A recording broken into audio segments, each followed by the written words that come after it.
للہ رب العالمین والعاقبۃ للمتقین والصلاۃ والسلام علی اشرف الانبیاء والمرسلین اللہم صلی علی سیدنا و مولانا محمد معدن الجود والکرم وآلہ وصحبہ وبارک وسلم۔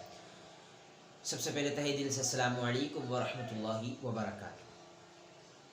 آج ہم انشاءاللہ تبارک و تعالی نماز کی شرائط جانیں گے کہ نماز کی شرائط کتنی ہیں اور یہ کیوں نماز کے لیے اہمیت کے حامل ہیں۔ اس کو آپ اس طرح سمجھیں کہ اگر کوئی شخص کمپنی میں جاتا ہے، اس کو جاب کرنی ہے، تو اب جاب کرنے کے لیے کچھ شرائط ہوتی ہیں، یعنی اس کا شناختی کارڈ ہو اس کے پاس، یا پھر شناختی کارڈ نہیں تو کم از کم اس کے پاس ڈگری ہو، 8ویں جماعت کی جتنی بھی تعلیم اسے حاصل کی ہو اس تعلیم کی ڈگری ہو۔ اگر یہ چیزیں نہیں ہوئی، یہ ڈاکومنٹس نہیں ہوئے، تو وہ کمپنی کے اندر جاب نہیں کر سکتا۔ تو یہ ڈاکومنٹس کا ہونا یہ شرائط ہے، شرط ہے کمپنی کے اندر جاب کے لیے۔ اسی طرح اگر کسی شخص کی نماز کی جو شروع کی شرائط ہیں، نماز سے پہلے جو شرائط ہیں، اگر وہ شرائط میں سے ایک شرط بھی نہیں ہوگی تو وہ نماز کے اندر انٹر نہیں ہو سکتا۔ تو نماز کی آج انشاءاللہ تبارک و تعالی ہم شرائط سمجھیں گے اور اس کو انشاءاللہ یاد بھی کریں گے۔ نماز کی 6 شرائط ہیں، یہ وہ 6 شرائط ہیں، اگر ان میں سے ایک شرط بھی رہ گئی تو نماز کے اندر ہم انٹر نہیں ہو سکتے۔ نماز کی 6 شرائط ہیں، اس میں سے پہلی شرط ہے طہارت۔ طہارت سے مراد پاکیزگی ہے۔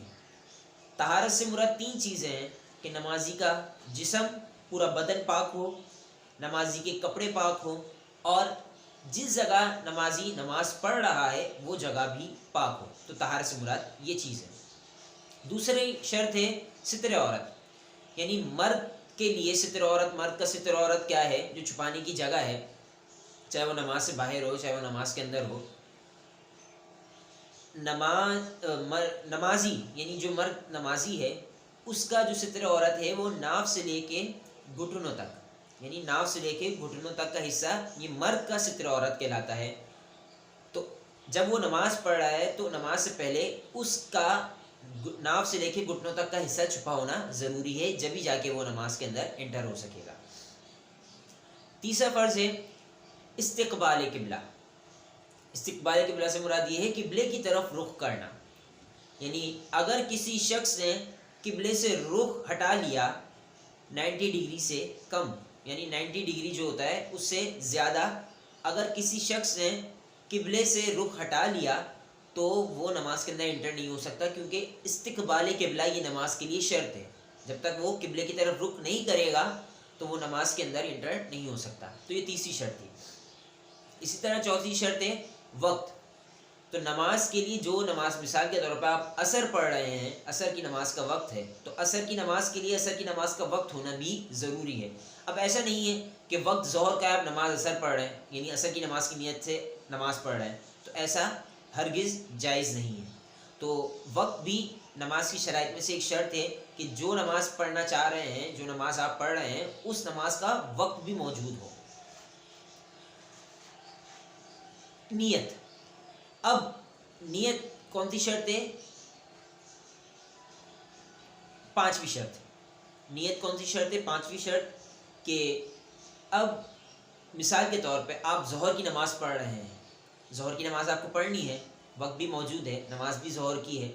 اب آپ عصر کی نیت سے، عصر کی نیت یعنی آپ عصر کی نماز کی نیت کر رہے ہیں کہ بھائی نیت میں کرتا ہوں عصر کی نماز کی، تو اب یہ بالکل بھی جائز نہیں ہے۔ یعنی جو نماز آپ پڑھ رہے ہیں اس کی نیت بھی ضروری ہے، یعنی ظہر کی نماز پڑھ رہے ہیں تو ظہر کی نیت ہی کرنی ہے آپ کو، نہ کہ عصر کی نماز کی نیت کرنی ہے۔ تو یہ 5ویں شرط ہے کہ آپ نیت بھی اسی نماز کی کریں جو نماز، جس نماز کا وقت ہے۔ اور 6ٹھی اور آخری شرط ہے تکبیر تحریمہ۔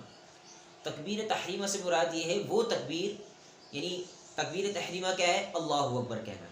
اب اس کو تکبیر تحریمہ کیوں کہتے ہیں؟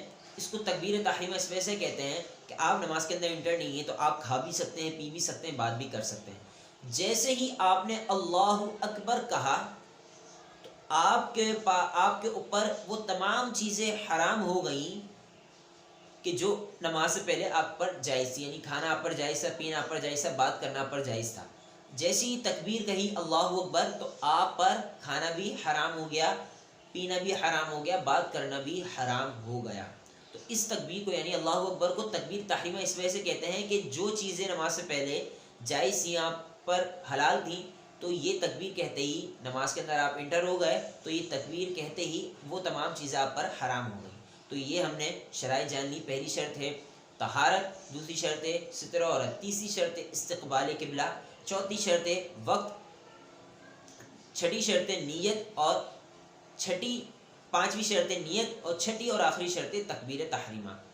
آج ہم نے شرائط یاد کر لی. انشاءاللہ تبارک و تعالیٰ اگلے سیگمنٹ میں، اگلے کلپ میں انشاءاللہ تبارک و تعالیٰ ہم نماز کے فرائض یاد کریں گے. اللہ کریم سے دعا اللہ کریم ہم تمام کو فرض علوم سیکھنے کی توفیق عطا فرمائے اور درست نماز کا طریقہ سیکھنے کی توفیق عطا فرمائے. دعاؤں میں یاد رکھیے گا. السلام علیکم ورحمۃ اللہ وبرکاتہ.